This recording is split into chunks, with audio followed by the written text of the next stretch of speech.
நான் பேசிக்காவே ரொம்ப நல்லவங்க. ஆனா இந்த கோவம்னு ஒரு எமோஷன் வந்தது அப்டின்னா, என்னால என்ன கண்ட்ரோலே பண்ண முடியல அப்டின்னு சொல்ற ஒரு ஆளா நீங்க. அப்ப நீங்க கட்டாயம் படிக்க வேண்டிய புத்தகம் தான் இந்த control your emotions by Patrick king.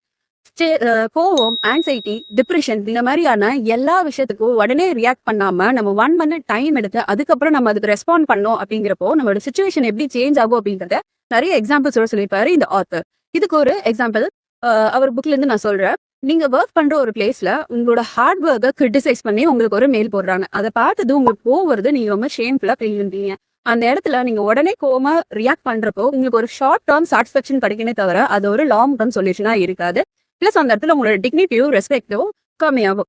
அதே நீங்க ஒரு 30 செகண்ட்ஸ் டைம் எடுத்துட்டு, நீங்க அந்த எமோஷன ரியலைஸ் பண்ணி, அதுக்கான ரெஸ்பான்ஸ ஒரு ஃபீட்பேக் கேட்கிறதாவோ, இல்ல நீங்க அதுக்கு அக்னாலெட்ஜ் பண்ணிட்டு, அதுக்கப்புறம் நீங்க ஒரு ரெஸ்பான்ஸ் பண்றீங்க அப்படிங்கிறப்போ, அந்த இடத்துல கான்வர்சேஷனே சேஞ்ச் ஆகும். சிச்சுவேஷனும் உங்களுக்கு சாதகமா அமையும் அப்படின்னு சொல்லி இந்த ஆத்தர் நமக்கு எக்ஸ்பிளைன் பண்ணியிருக்காரு.